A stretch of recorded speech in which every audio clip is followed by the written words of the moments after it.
और अब बात कानपुर के विधायकों के वोटों वाली सीट निकालने में बीजेपी भले कामयाब नहीं हुई, लेकिन स्नातक निर्वाचन के एक उपचुनाव में बीजेपी ने कामयाबी का इतिहास रच दिया है। सीट है कानपुर स्नातक निर्वाचन सीट, जो एमएलसी जोगेंद्र स्वरूप के निधन के बाद खाली हुई थी। इस सीट पर बीजेपी ने स्वरूप परिवार के 80 साल पुराने वर्चस्व को तोड़ दिया। यहां अरुण पाठक ने मानवेंद्र स्वरूप को हरा दिया।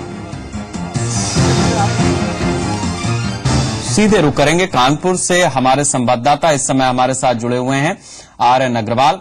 आरएन, ये आपसे जानना चाहेंगे कि कानपुर में जो कुछ हुआ है वो शायद बहुत मुश्किल होगा स्वरूप परिवार के लिए हजम करना, और शायद कानपुर वासियों के लिए भी, कि आखिर ये किला टूट कैसे गया, कैसे टूटा ये किला?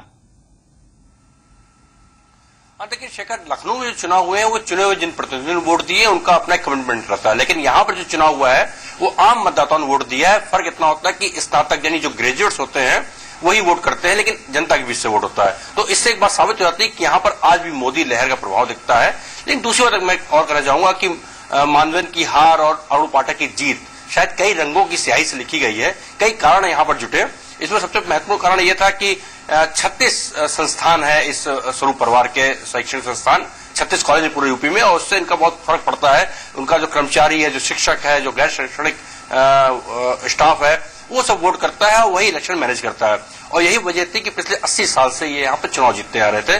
कायस्थ परिवार ताल्लुक रखते हैं, और ये जो कायस्थ समुदाय होता है पढ़ा लिखा माना जाता है। और तो इस शुरू में ही जब बहुत कम शिक्षा हुआ करती थी तो इस समुदाय से आने वाले लोग ज्यादा वोटर हुआ करते थे, और इसकी वजह से ही इनकी जीत कहानी लिखी जाती थी। फिर 32 साल पहले जब जोगेंद्र स्वरूप तीसरी पीढ़ी के थे, उन्होंने जब चुनाव जीता ना, तो अपने स्वभाव कारण उन्होंने अन्य लोगों का भी दिल जीता और उनको वोट मिलता चला गया जी। फर्क इतना पिछले सालों में देखा गया कि जो अब चौथी पीढ़ी थी, इसने अपना जो कारोबार था उसको शिक्षा कारोबार बना लिया। पहले इनके जो पूर्वज थे वो शिक्षा को प्रसार करते थे और सामाजिक लिहाज से करते थे, तो जनता में उसकी एक अच्छी छवि रहती थी। इन पिछले कुछ एक वर्षों में जिन्होंने जो स्कूल कॉलेज थे उसकी जमीनों पे पब्लिक स्कूल खोलने शुरू किए, जो शिक्षक थे, जो इनका स्टाफ था, उसको संविधान देना शुरू किया, इससे काफी लोग नाराज हुए। फिर इधर जो मोदी लहर चली और उसका देखते हुए भाजपा ने बहुत, यानी कुल मिलाकर के अपना जो मौजूदा पासा था वो इन पर उल्टा पड़ गया। बहुत शुक्रिया आरएन इन जानकारियों के लिए, इस चर्चा के लिए। और अब बात दिल्ली के दंगल की, जहां सीधे मुकाबले में आने के लिए बेचैन कांग्रेस ने अपने घोषणा पत्र के जरिए दिल्ली को लुभाने की कोशिश की है। कांग्रेस ने अपने घोषणा पत्र के जरिए दिल्ली में हर तबके के लिए सौगात देने का वादा किया है।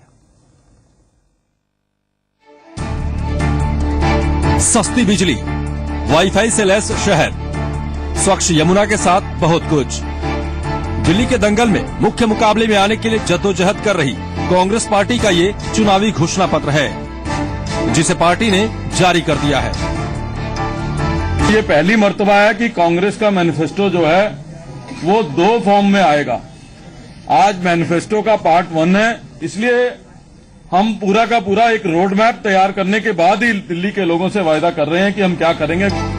कांग्रेस ने अपने घोषणा पत्र में कई बड़े बड़े वादे किए हैं। इन वादों में सस्ती बिजली, हाईटेक शहर, यमुना की सफाई, मुफ्त सीवर कनेक्शन, मेट्रो में छात्रों और बुजुर्गों को रियायती पास देने, पुराने पानी के बिल को माफ करने, सफाई कर्मचारियों की नौकरी पक्की करने, आंगनबाड़ी कार्यकर्ताओं की सैलरी बढ़ाने और सफाई कर्मियों के लिए ठेकेदारी प्रथा खत्म करने जैसे कई वादे हैं। कांग्रेस का दावा है कि उसके लिए चुनावी घोषणा पत्र पवित्र दस्तावेज है। सरकार बनी तो एक एक वादा पूरा किया जाएगा। हमारे लिए हमारा मैनिफेस्टो उतना ही पवित्र है जितनी हमारे लिए कुरान और रामायण पवित्र है। हम इसमें जो लिखेंगे वो करेंगे। दिल्ली में 15 साल तक सत्ता में काबिज रही कांग्रेस अपने सबसे बुरे दौर से गुजर रही है। देखना होगा कि ऐसे दौर में उसके वादों पर जनता कितना भरोसा करती है। ब्यूरो रिपोर्ट, जी मीडिया। हमारे संवाददाता ब्रह्म प्रकाश दुबे इस समय हमारे साथ जुड़े हुए हैं। ब्रह्म, ये बताइए कि इस बार कांग्रेस का ये मैनिफेस्टो बाकी के चुनाव से कितना अलग है, जबकि उसे पिछले चुनाव में बुरी तरह हार का सामना करना पड़ा? बिल्कुल, देखिए कांग्रेस जो अपना घोषणा पत्र लाई है, सबसे महत्वपूर्ण बात तो ये है आज की, आपको बताएं शेखर, कि इस बार कांग्रेस ने 2 पार्ट में घोषणा पत्र लाने की बात कही है। पहला पार्ट आज जारी किया गया है कांग्रेस का, और कांग्रेस ने कहा है कि जब दूसरा वो घोषणा पत्र लाएंगे, इसी का दूसरा पार्ट लाएंगे, तो उसमें होगा कि दिल्ली के इंफ्रास्ट्रक्चर पर वो अपनी बात रखेंगे। तो आज अधिकतर जो बातें हैं उनमें कोई ज्यादा ऐसा कुछ नया नहीं है। महत्वपूर्ण बात यह है कि आपने बिजली की बात कही कि हम बिजली सस्ती देंगे, 1.5 रुपए पर यूनिट देंगे, 400 यूनिट तक बिजली, तो सस्ती बिजली की बात कही है कांग्रेस ने। इसके अलावा सीवर चार्जेज हैं जो बहुत ज्यादा आता है, 2-2 हजार से लेकर 10-10 हजार तक सीवर चार्जेज लगता है, तो उसको माफ करने की बात कही है। साथ में जो पेंडिंग बिल होंगे पानी के, उनको माफ करने की बात कही है। तो कांग्रेस ने पासा जरूर फेंका है, लेकिन कांग्रेस के पर लोग भरोसा कर पाएंगे या नहीं, उसकी वजह ये भी है क्योंकि 15 साल से आप दिल्ली में सत्ता में रहे हैं, इसके अलावा 10 साल केंद्र में सत्ता में रहे हैं। तो आपको अगर ये जो वादे कर रहे हैं आप इनको पूरा करना था तो इतना वक्त काफी था। इसके साथ ही आपको बता दें कि कॉन्ट्रैक्ट के कर्मचारियों को पक्का करने की बात कही है। जो बीपीएल के तहत जो राशन मिलता है उसमें 7 किलो और ज्यादा गेहूं देने की बात कही है, और इसके अलावा 1 किलो अतिरिक्त चावल देने की बात भी कांग्रेस ने कही है।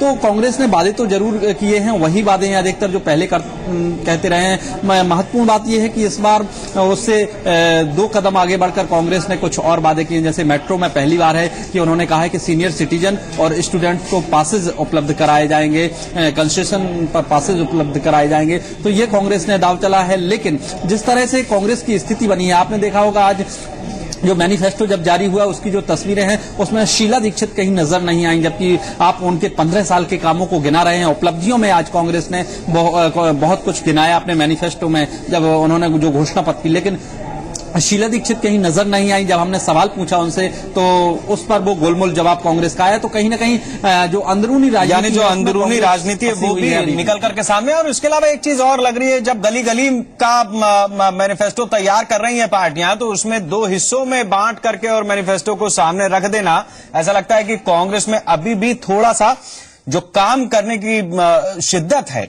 वो कम नजर आ रही है बाकी पार्टियों की बनस्पत, खासतौर से दिल्ली जैसे चुनाव में। दिल्ली के चुनावी दंगल में बीजेपी अब अपने स्टार प्रचारकों की फौज उतारने जा रही है। खुद प्रधानमंत्री नरेंद्र मोदी दिल्ली में 4 से 5 रैलियां करेंगे। दिल्ली बीजेपी नेतृत्व ने साफ किया है कि पीएम की रैलियां 28 जनवरी से 4 फरवरी के बीच होंगी। दिल्ली में चुनाव प्रचार 5 फरवरी को खत्म हो रहा है। पीएम मोदी के अलावा बीजेपी के बड़े नेता दिल्ली में कई रैलियां करेंगे। वहीं बीजेपी अपना चुनावी घोषणा पत्र 26 से 28 जनवरी के बीच लेकर आएगी। इस बार अलग अलग विधानसभा क्षेत्रों का घोषणा पत्र भी तैयार हो रहा है, जिसके लिए उम्मीदवारों को निर्देश दे दिए गए। ब्रह्म प्रकाश हमारे संवाददाता इस समय हमारे साथ जुड़े हुए हैं। ब्रह्म प्रकाश, ऐसा लगता है कि बीजेपी उस लेवल पर आकर के फाइट देना चाहती है जिसमें वो कह रही है कि अलग अलग घोषणा पत्र आएंगे, यानी 1 से ज्यादा होंगे, इस बात की भी संभावना यहां पर है। साथ ही जिस तरह से नरेंद्र मोदी का इन चुनाव में इस्तेमाल करने जा रही है बीजेपी, क्या वो ये मान चुकी है कि जहां वो पिछली बार अटकी थी उससे आगे बढ़ जाएगी? बिल्कुल, देखिए बीजेपी की कोशिश यही है कि पिछली बार 4 सीटें उनको कम रह गई थीं और बीजेपी ने इस बार पूरी ताकत लगा दी है। हालांकि हर विधानसभा का घोषणा पत्र पिछले बार भी आम आदमी पार्टी ने शुरू किया था, इसके बाद बीजेपी भी लाई थी और वही प्रक्रिया इस बार भी अपना रही है। इसके अलावा अगर हम दिल्ली में आगे आने वाली रैलियों की बात करें तो सोनिया गांधी कांग्रेस की तरफ से 2 रैलियां करेंगी, राहुल गांधी रोड शो करेंगे, इस तरह की खबरें हैं। इसके अलावा बीजेपी ने अपनी पूरी ताकत लगा दी। देखिए किरण बेदी हर दिन पदयात्रा कर रही है। किरण बेदी ने कहा है कि वो 70 विधानसभा सीटें हैं उन सभी पर पहुंचना चाहेंगी और वो हर सुबह 8 बजे से पदयात्रा शुरू कर देती हैं। तो कहीं ना कहीं बीजेपी पूरी ताकत लगा रही है। लेकिन बीजेपी के प्रदेश के जो नेता है तमाम लोग कह चुके हैं कि उनके स्टार प्रचारक प्रधानमंत्री नरेंद्र मोदी ही रहेंगे और मोदी की सभाएं 4 सभाएं, 1 सभा हो चुकी है और 4 और सभाएं होने की उम्मीद है। ऑफिशियल अनाउंसमेंट 1-2 दिन में हो जाएगा कि सभाएं कहां होंगी। लेकिन महत्वपूर्ण बात यह है कि बीजेपी ने पूरा प्लान तैयार किया है कि इस बार कहीं कोई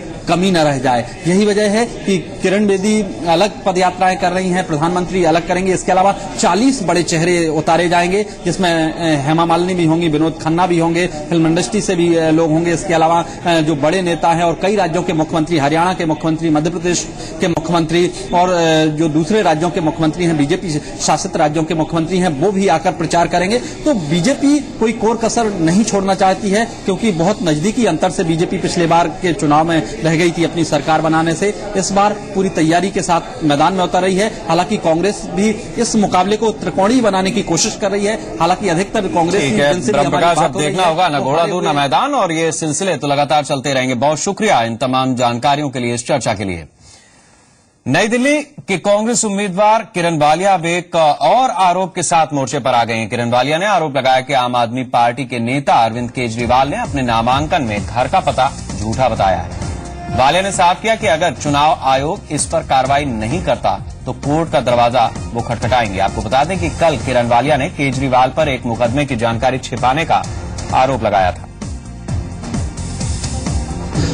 नई दिल्ली सीट से कांग्रेस की उम्मीदवार किरण वालिया हमारे साथ हैं, जिन्होंने अरविंद केजरीवाल पर एक बार फिर आरोप लगाया है। मैम, किस तरह का आपका क्या कहना है, आखिर इस मामले में गड़बड़ी क्या हुई? गड़बड़ी ये की है कि उन्होंने जो अपना रेजिडेंशियल एड्रेस दिखाया उस पर नहीं रहते, और ये एक उम्मीदवार के लिए बहुत बड़ा क्राइम है। हमारे जो जितनी भी धाराएं हैं, सेक्शन 33D स्टिपुलेट करता है कि एफिडेविट पे आपको ये सब इन्फॉर्मेशन देनी है, और हम सबने दी।